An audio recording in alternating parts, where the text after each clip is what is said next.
What the hell? Is that a 1982 Yamaha Virago VX750? Who put that there?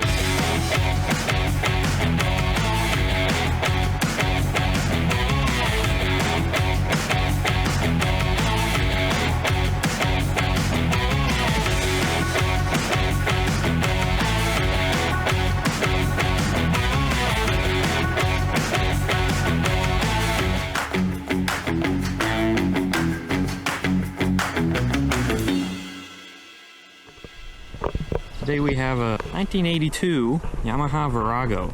It's a 750, and it kind of looks like shit. But I got it for 440 bucks, which I think is pretty good. The starter doesn't work. It will bump start, but first I'm gonna figure out how to get the starter to go. First step in that is making sure the battery is good, and it's not. It's like 4 volts. So I'm gonna jump into my car and see how that does.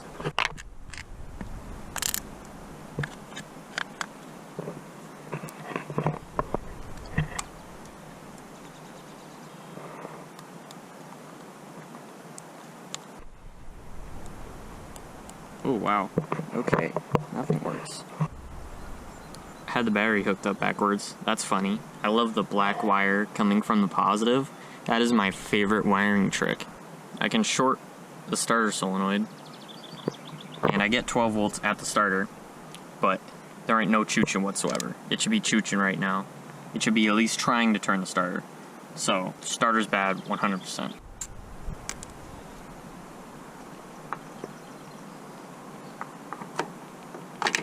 Oh yeah.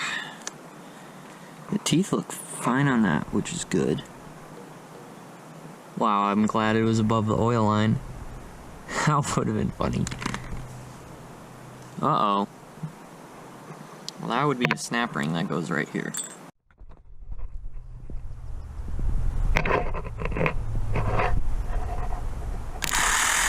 Hey, would you look at that? Whoop.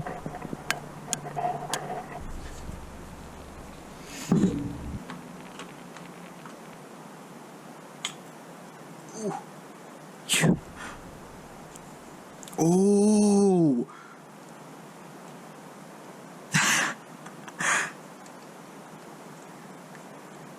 That's not good.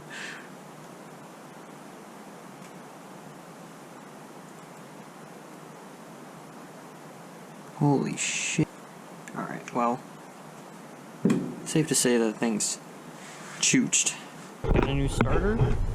It's a little bit different, but I'm gonna swap out these cables because I do not feel like rerouting this entire cable and install and see if it turns over. Alright, so I just double checked the manual.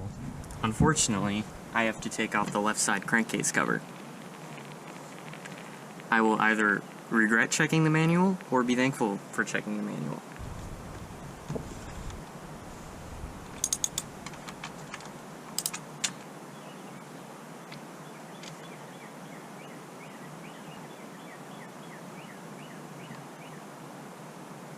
The oil is actually quite dirty.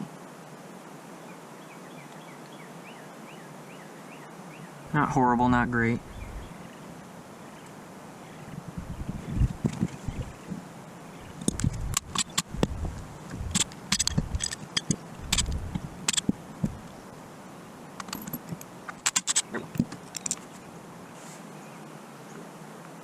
Alright, I definitely screwed something up when I took out the starter, because I can see the starter idler is not where it should be. Yep.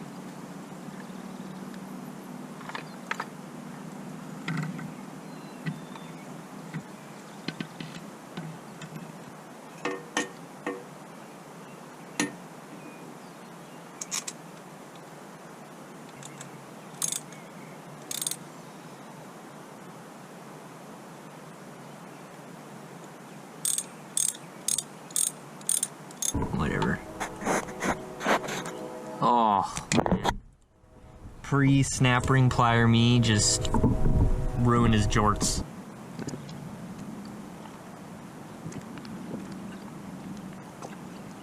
There's the actual starter gear, and then this is the idler. And most cars that have a Bendix, the Bendix is on the starter. So when it swings, the solenoid pops it out. This right here, the Bendix, quote unquote, is on the idler here. So in normal operation, the spring holds this gear back away from the flywheel. But when the starter engages it, this causes this to rotate the other way, and it pulls this gear forward to engage it with the flywheel. And I know I should be replacing this gasket.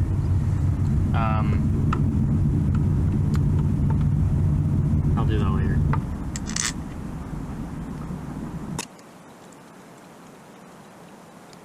All right, now, ooh, that wasn't good.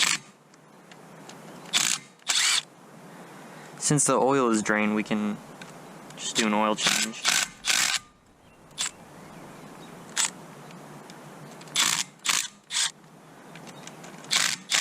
Wow.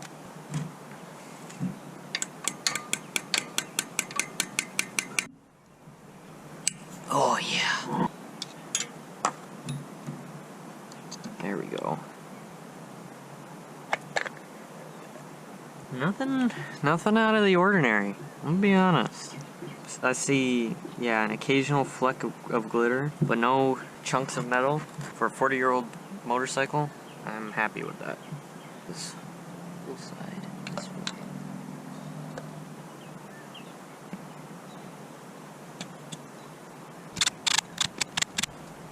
Alright. Let's see if this dang starter works. Nope. You gotta fill it with oil. Now, the guy I got this from said that this bike's only been sitting for a couple months, so the gas and the carbs shouldn't be too bad, but it's so easy to drain them that I'm just gonna do that. Oh! Bro!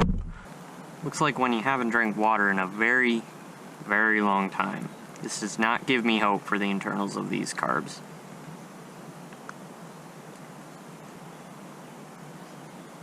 Smells like gas, but definitely has a hint of paint thinner. This side looks so much better.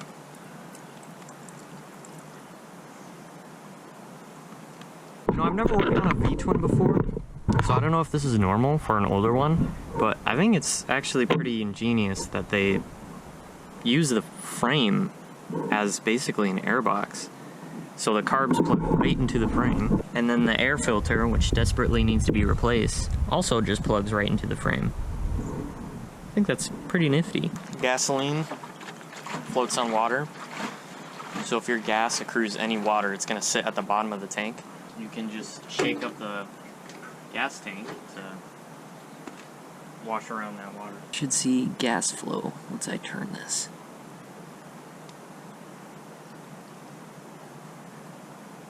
I hear it, I absolutely do not see it. I'm gonna be honest, I don't have a lot of faith. But, let's see how this goes.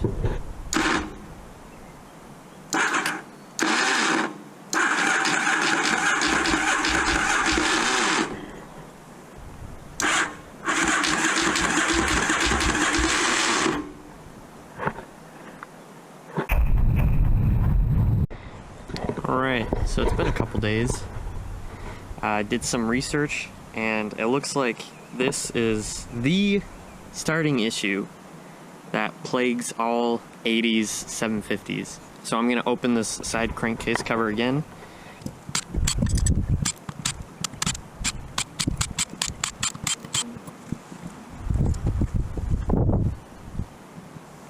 Alright, so the problem is this set right here.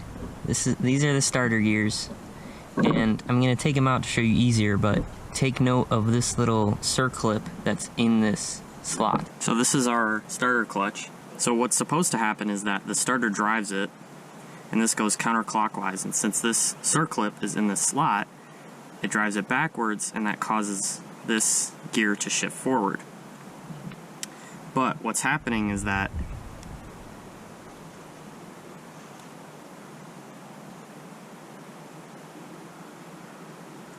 alright, well, first of all, this gear was backwards, but I don't think that really mattered because the spacing is about the same.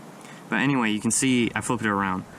You can see how chewed down these teeth are, and that's because this is such a bad problem that Yamaha knew about it, and rather than fixing it, they put a freaking magnet right here, so that when you freaking destroy your clutch starter gears, it sticks to the magnet instead of going in your oil pan. Which I appreciate the effort, but why wouldn't you just fix the problem? But anyway, the solution is to put a little clip here to tighten this circlip up, because what's happening is as it rotates, it's supposed to push it forward, but it's either getting stuck on this or the rotational friction is too great that this circlip just slips. I mean, I feel like I shouldn't be able to move it by hand.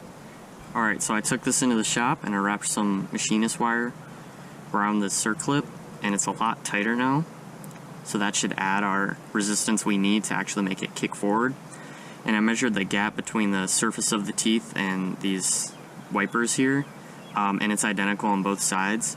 So I'm gonna flip it around too, so that new fresh teeth are gonna be exposed to the flywheel rather than these freaking halfway cut through teeth, and that'll give it a lot better chance of actually engaging this time too. Get on with it. Yes, get on with it.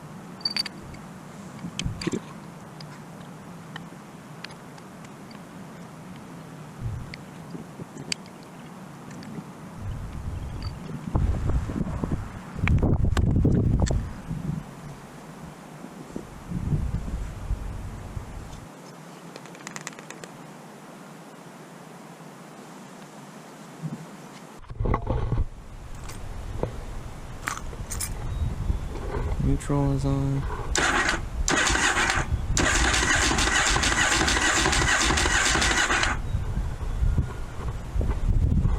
I hear a lot of rattling.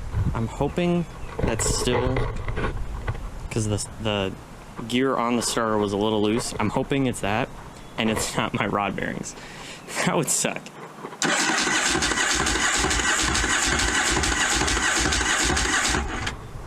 I've heard that they're a racket, so I'm hoping it's that. Okay, I smell gas out of both exhaust pipes. That means we are getting at least a little bit of fuel, and we have at least a moderate amount of compression. And we solved one problem. It doesn't grind gears anymore, so that is good. We've made progress. So now I just gotta figure out why it's not running. Alright, first we're gonna test spark. So luckily they're very accessible.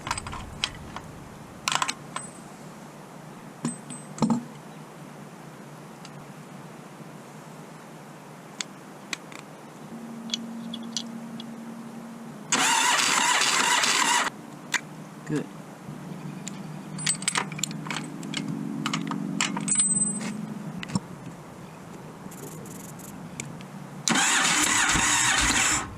Oh. Okay. So no spark on the rear cylinder.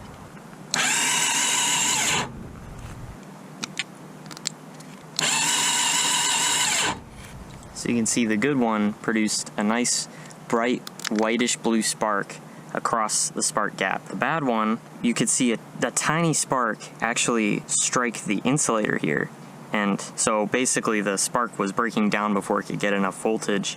Probably should have bought spark plugs today, but I didn't, so I have to go back to the store, which is 20 minutes away. Back from the store. Got a pair of spark plugs. Manual calls for 28 to 32. That's actually perfect.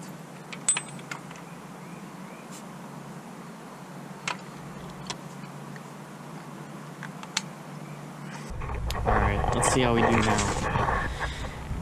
Choke is on. No way!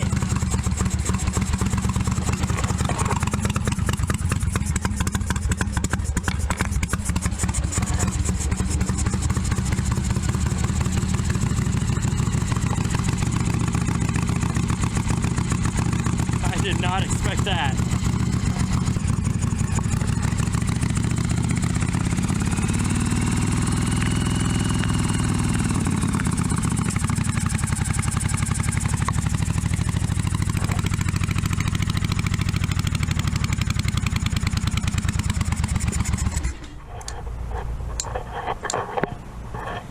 Wow, the bowl's drained. That's why it stopped.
Our carbs are really bad.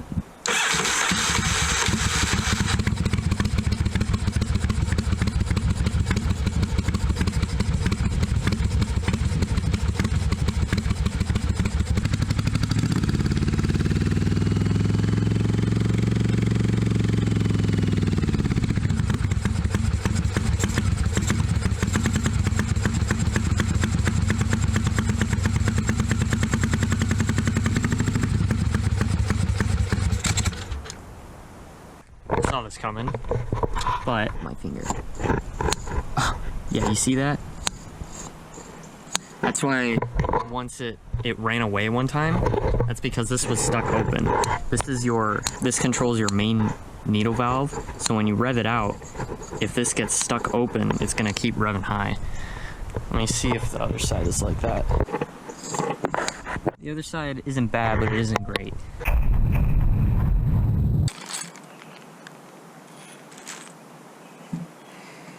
Here they are, off the bike. As you can see, there's a lot of gunk on these plungers. That is probably what's causing them to stick.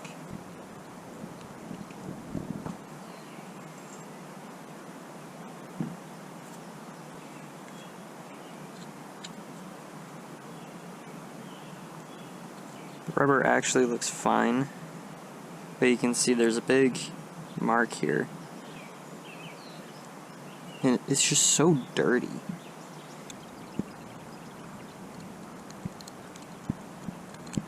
This bowl actually looks remarkably clean.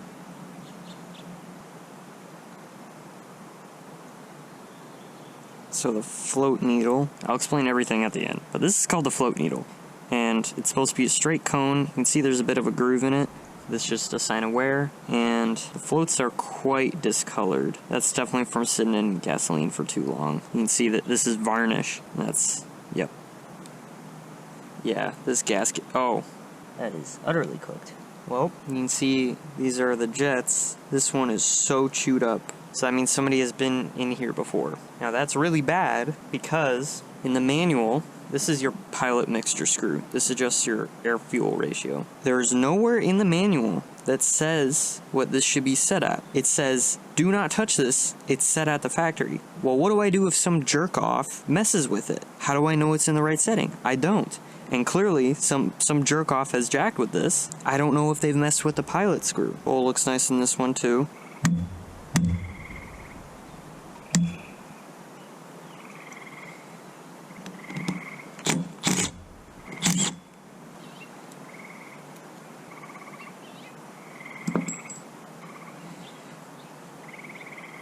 These are our main jets. Alright, time to clean this guy.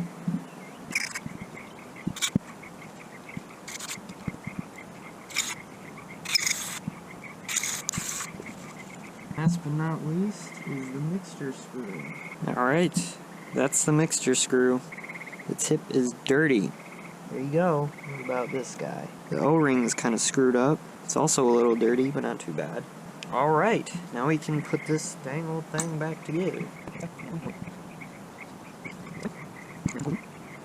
Okay, so I do see a problem. The old jets, you can see one is big and one is small. The new jets, I don't know if you can see that, they're the same freaking size. Alright, what I'm gonna do is I'm gonna trust the rebuild kit. Basically, it's one idle jet and one main jet. So I'm just gonna trust it and see what it does.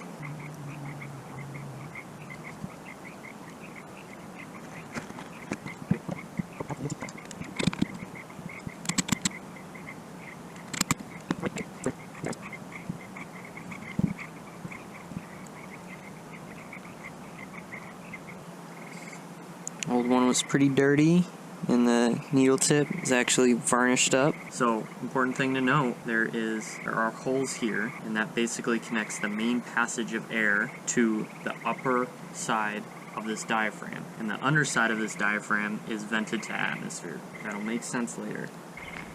I can't figure out how to take these off without tearing them, so I'm just gonna clean them off with contact cleaner, electrical contact cleaner.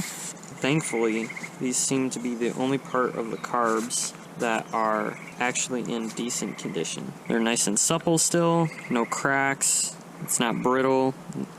They're really about the exact same as the old ones, or as the new ones.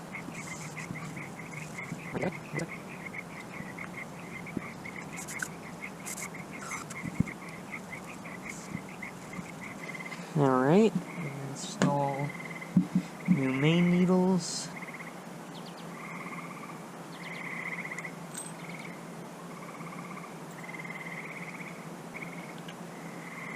So another thing to note is that this hole, if you can see that, is a clear passageway to the bowl. And up here, which is below the diaphragm, because the diaphragm rests on top, is passageway right through here to the breather. So that is atmospheric pressure. Alright, now we will install these, making sure not to screw up our main needle.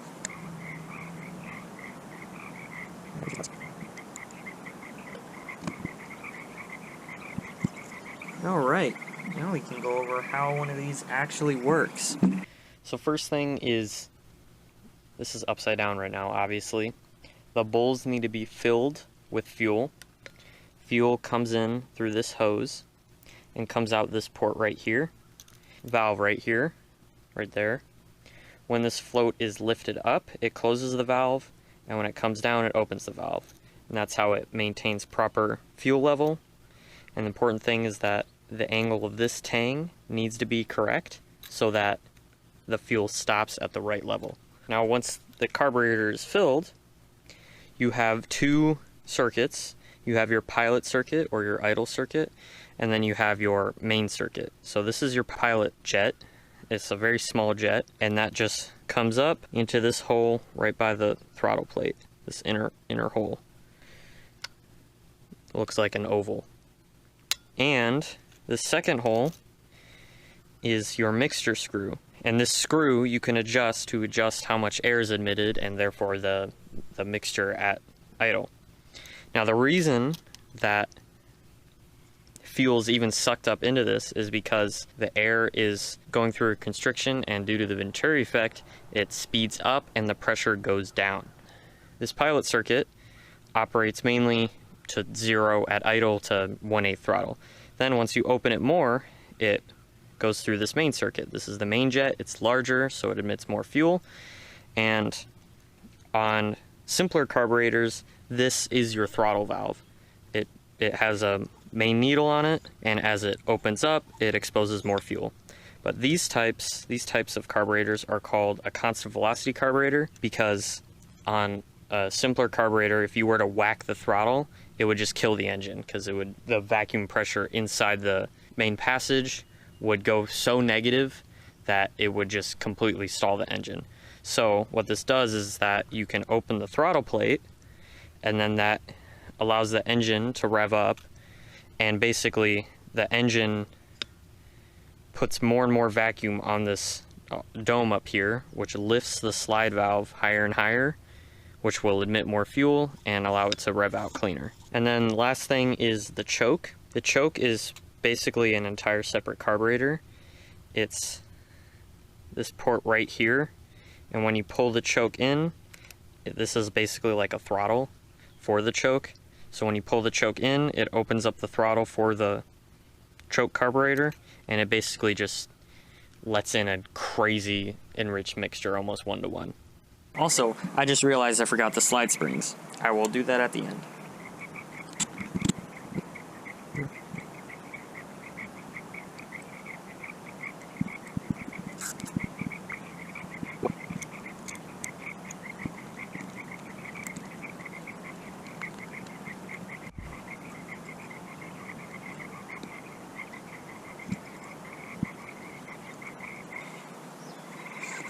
Oh yeah. Nice and smooth. I'm gonna check if these petcocks have a filter in them. If they don't, I'm gonna replace both fuel lines with one with an inline filter like this. This is one of the filters, and there's some crud on it, but it has a screen.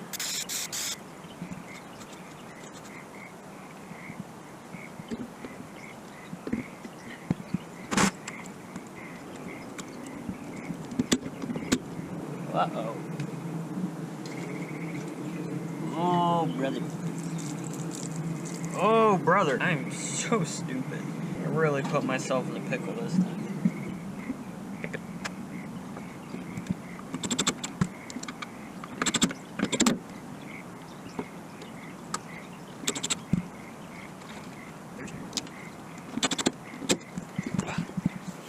Well, that's one way to clean a gas tank. Clearly this seal needs to be worked on.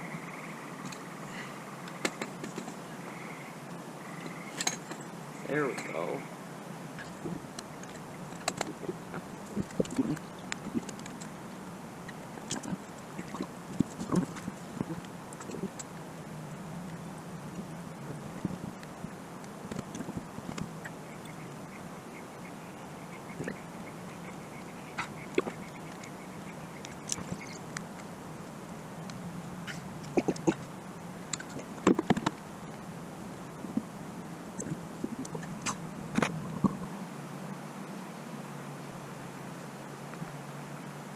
Alright, I hear the bulls filling. Oops.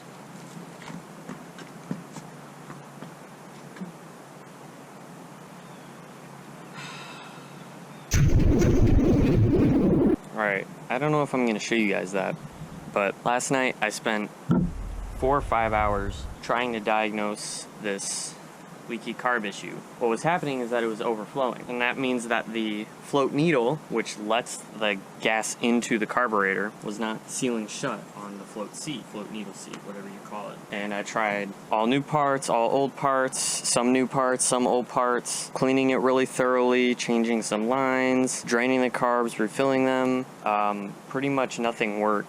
And then I drained it and refill it, and it doesn't leak anymore at all. So I think it was a combination of the needles and the seats having to break in a tiny bit. So I think that contributed to it. I hate it when something fixes itself and I don't know exactly what caused it, because then I can't learn anything. Whatever, it's fixed. Hopefully it stays fixed. Let's try to run this thing. Aw, little her butterfly. Poor guy.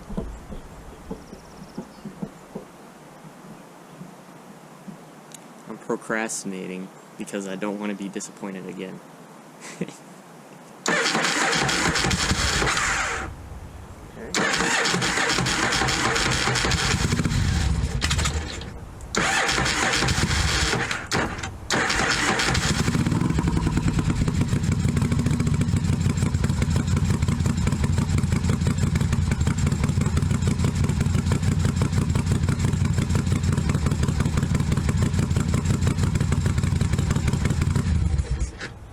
I'm gonna try without the choke.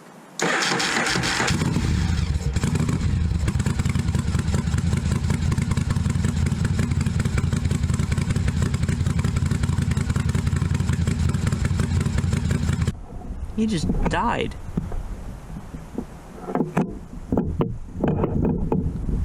That's so sad. Anyway.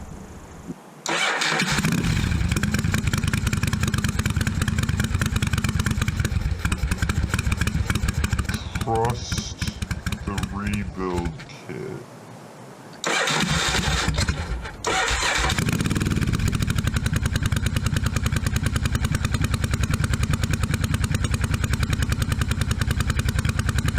Both AFR screws are all the way in.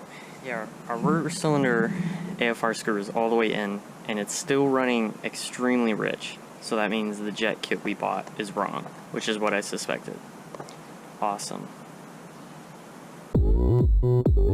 Alright, got some correctly sized jets, new old stock, and they look definitely more correct.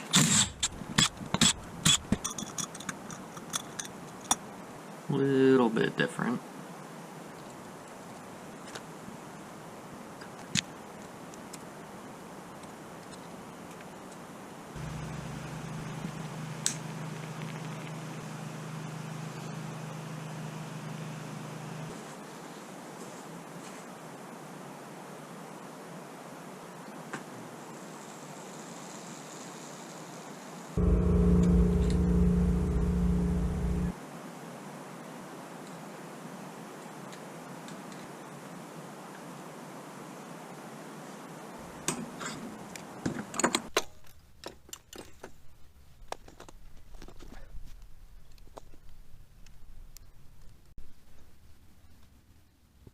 Freaking mud daubers.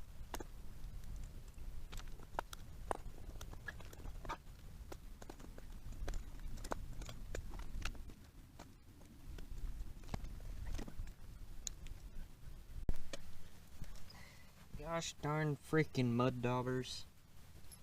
What the hell? Ew.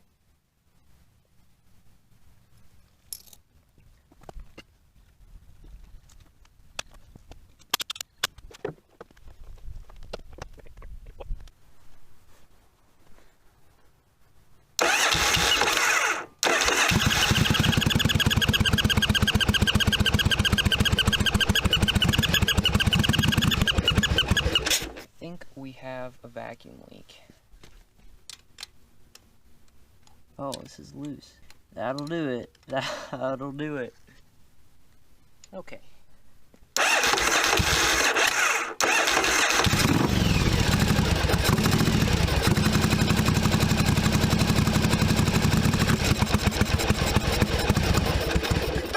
Okay. I think we actually have both cylinders running now.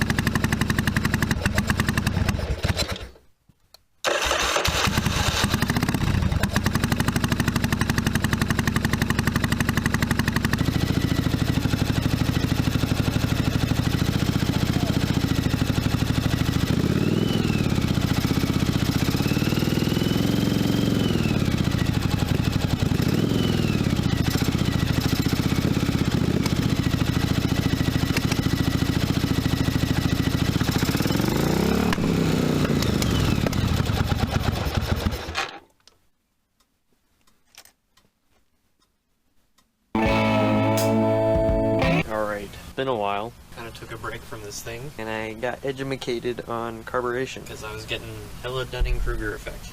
And really, the best approach is a slow, systematic one. Testing first, can fuel get in the right places where it needs to be, then the idle system, then the main system, and double checking parts and all that. First, I'm going to verify the position of the floats again.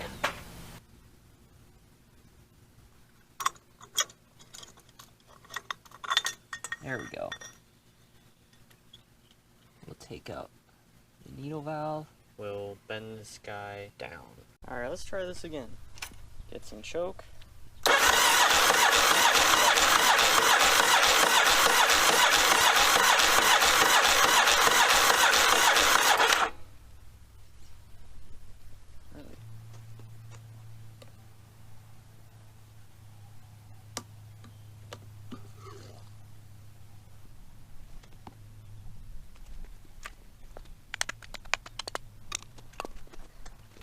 Oh. Oh.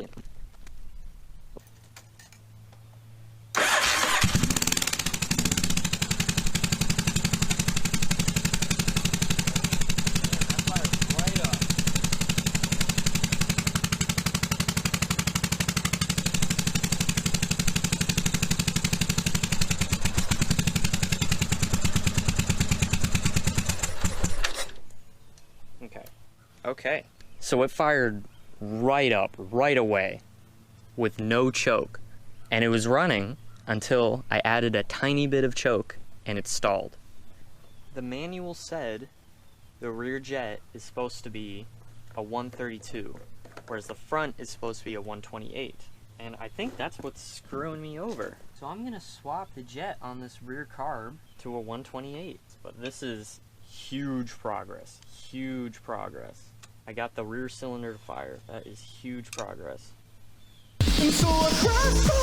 Swapped out the jet.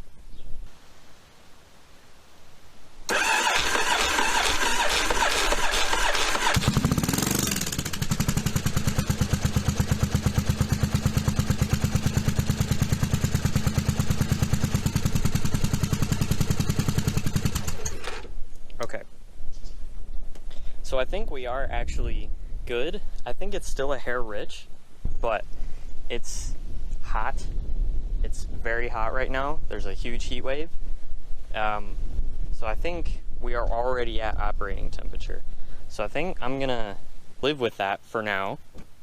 And now we'll take a look at the front cylinder.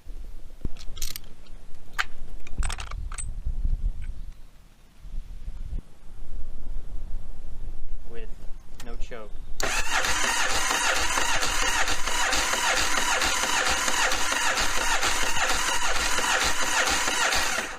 Okay, let's give it some choke.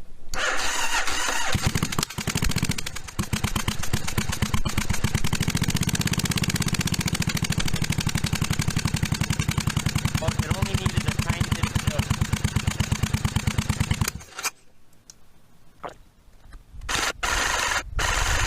So, this should start up right away. Bingo, dude. Bingo, man.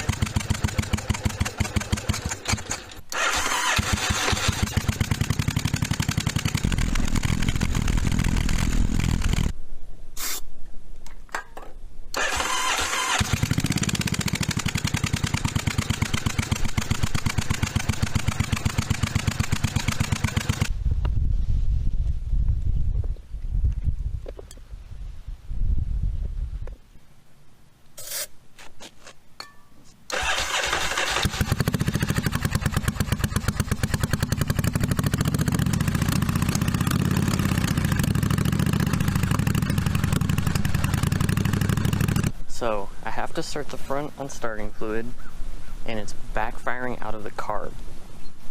So that indicates to me it's running too lean. Now what is weird is that they both have the same jets in. The front and the back have the same jets in. The front mixture screw is out 2 turns, and the rear is out 1/4 turn.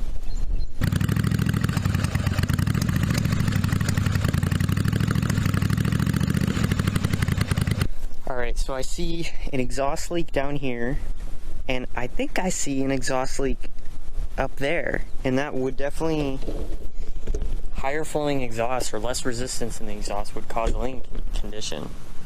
Don't we all just love carburetors? I love having to have every single solitary thing ever to exist on the bike to be in absolute mint condition for even being able to remotely start on a tuned carburetor.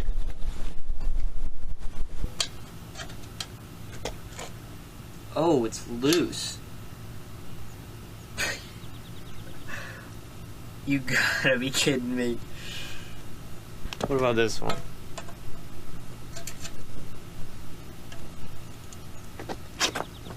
Not the most tight either. Alright, well.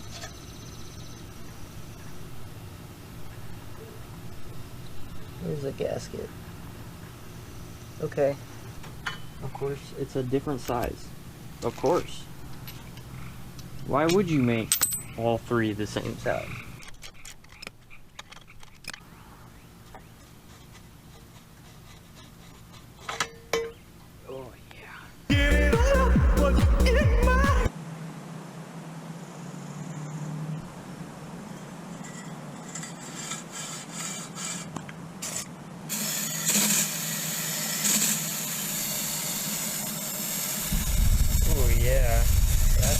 tasty.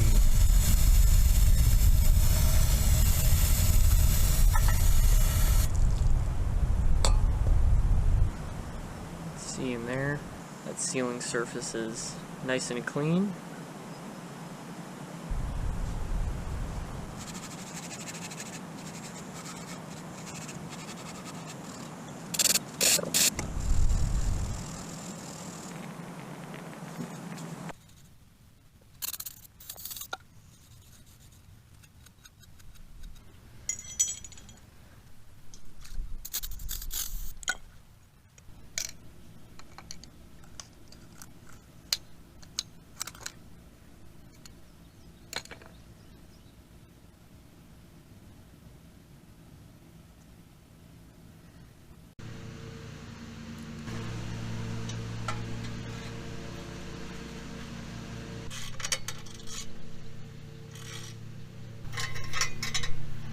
Oh, that's why he did it.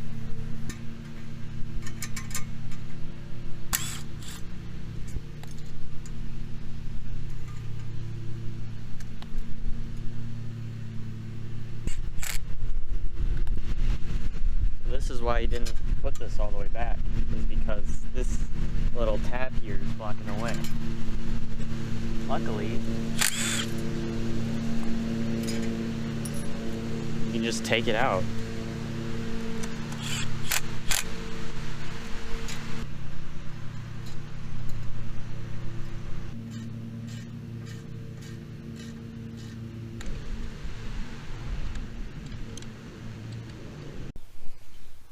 Alright, we got this spark plug out again.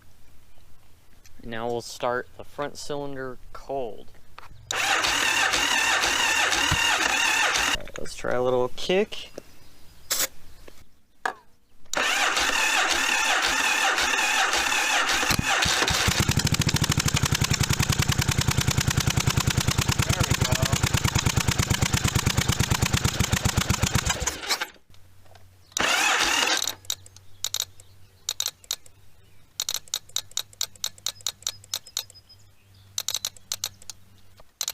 Really? Oh, is it a busted start solenoid?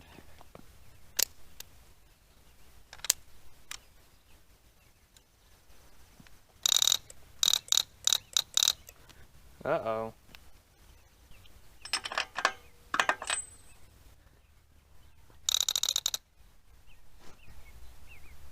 I didn't seize it.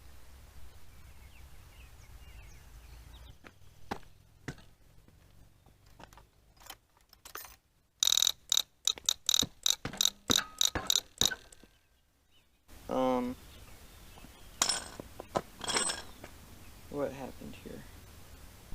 Let's put it in first.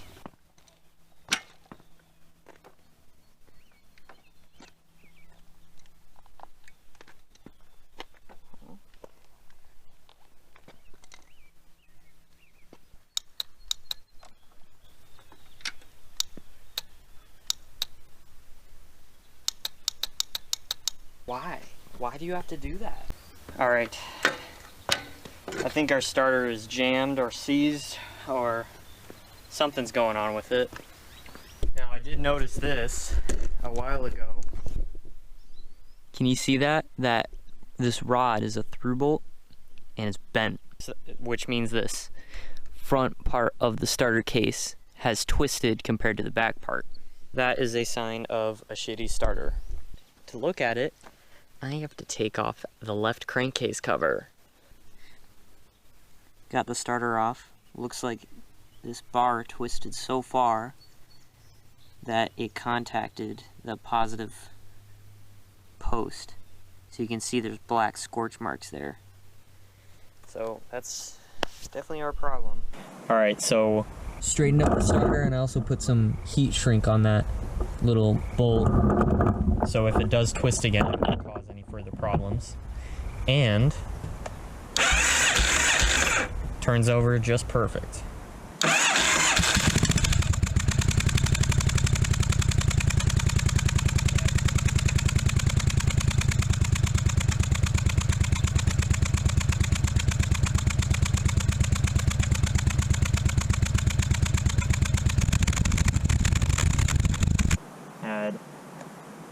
a hair of choke.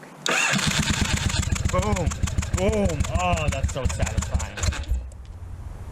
I actually like where I'm at on this. So, I'm gonna hook up the other cylinder.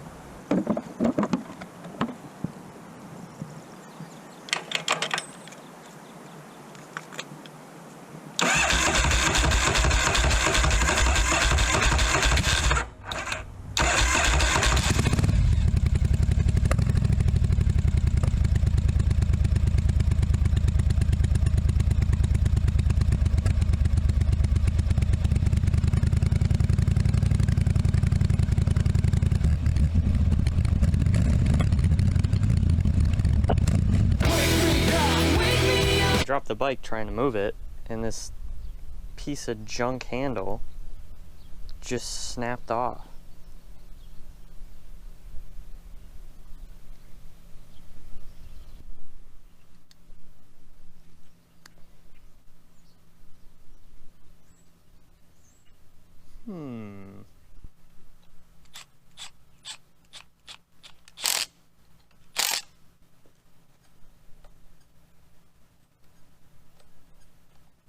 Sometimes my genius is, it's almost frightening. So last night I spent a while fine-tuning the carbs. Freaking mud daubers. Let's give it just a tap of starting fluid.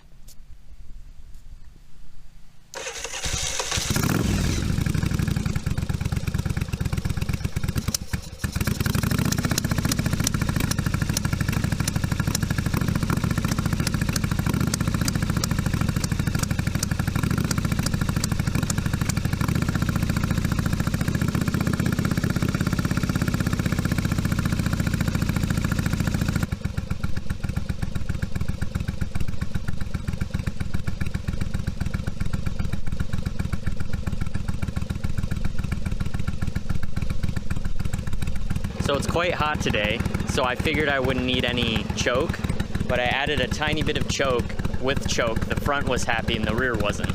So I think the front is still, well, the front is in tune. So I think the problem is the little choke bracket, that valve that opens up the separate richening carburetor. I think it has too much slack on the front, so that when I try to activate the choke, it chokes out the rear one a lot and the front one not at all. And by the time the front one gets choked, the rear one is too choked out.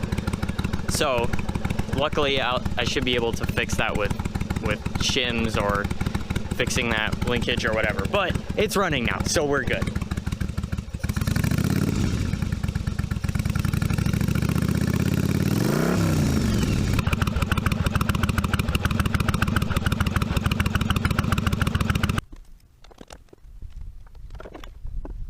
Now we can hook our intake boots back up.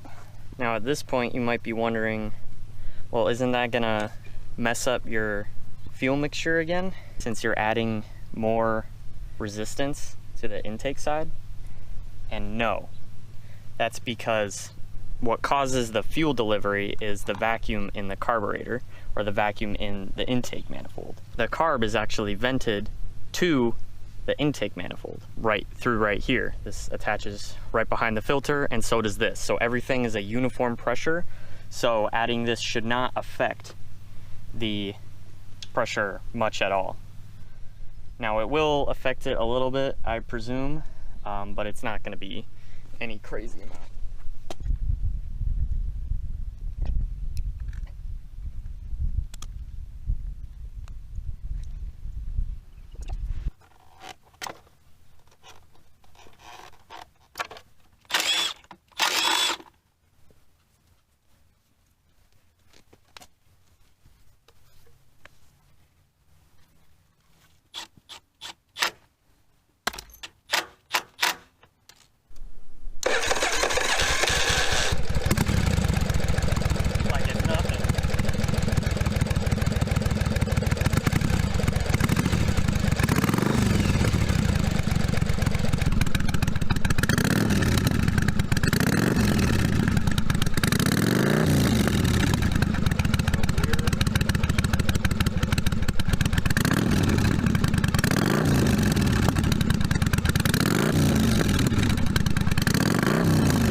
Alright, let's test drive this thing.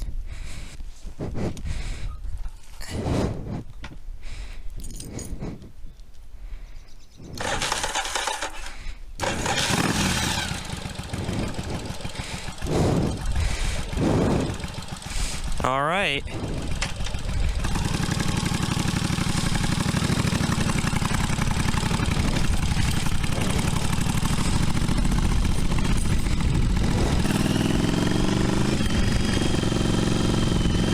The handlebar is bent.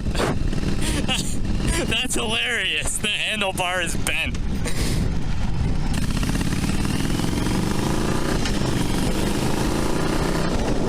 Ooh, she sounds good.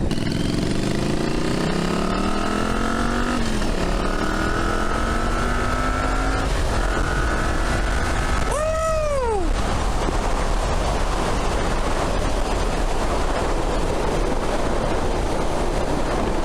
Oh, she sounds good.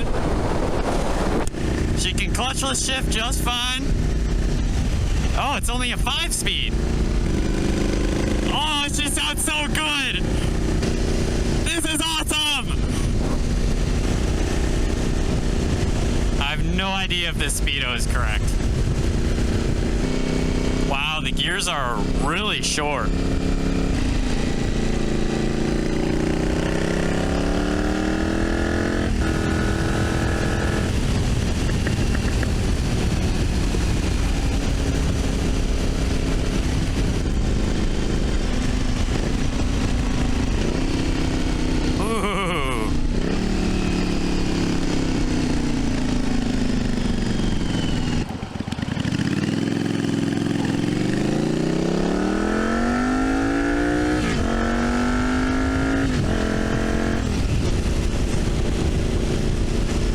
Oh yeah. She just pivots. She is pivoting.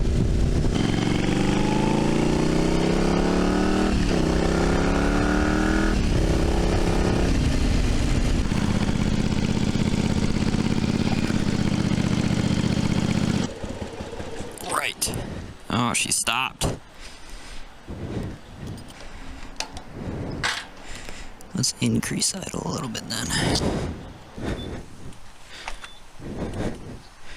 Actually, I don't know if this is... We're gonna treat her. Okay, never mind. Alright, any leaks? We chill.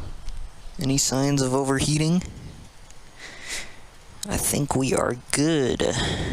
Moment of truth. Will this start again? Neutral.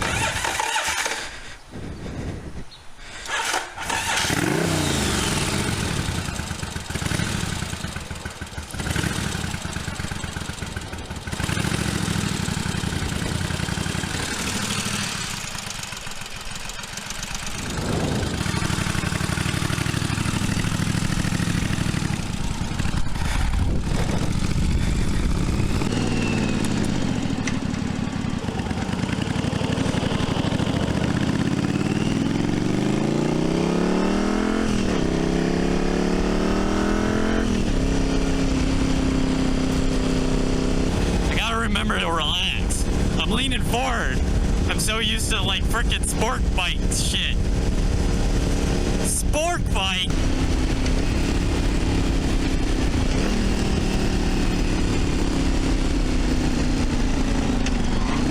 Ooh.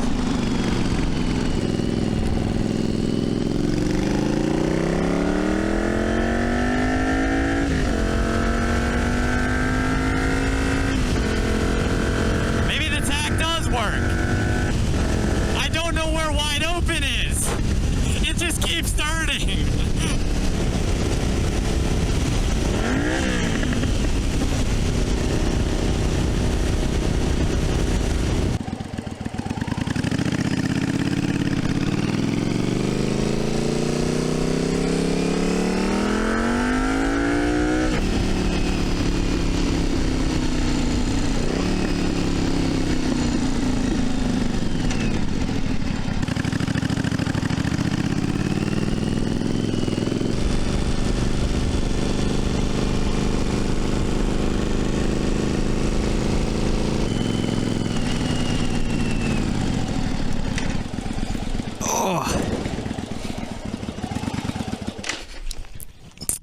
Yeah, I expected that.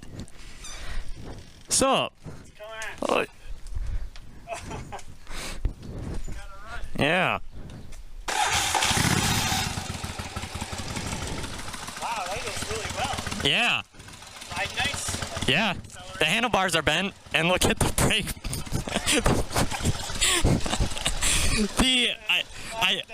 Yeah, I dropped it and it broke. I'm on top of the world.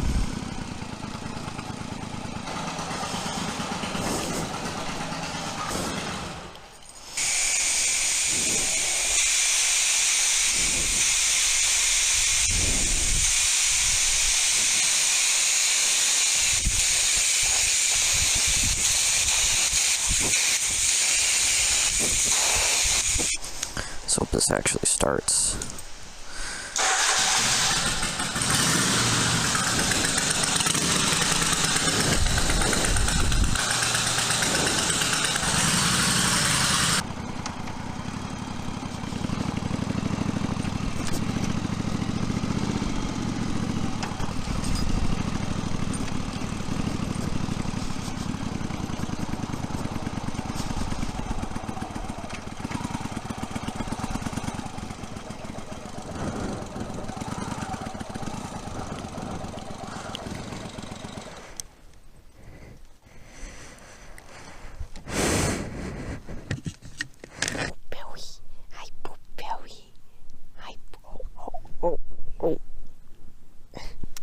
Well, I got it running.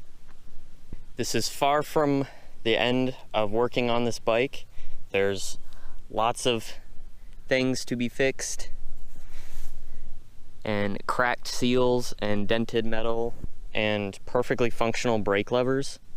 So look forward to more of this guy. Okay, bye.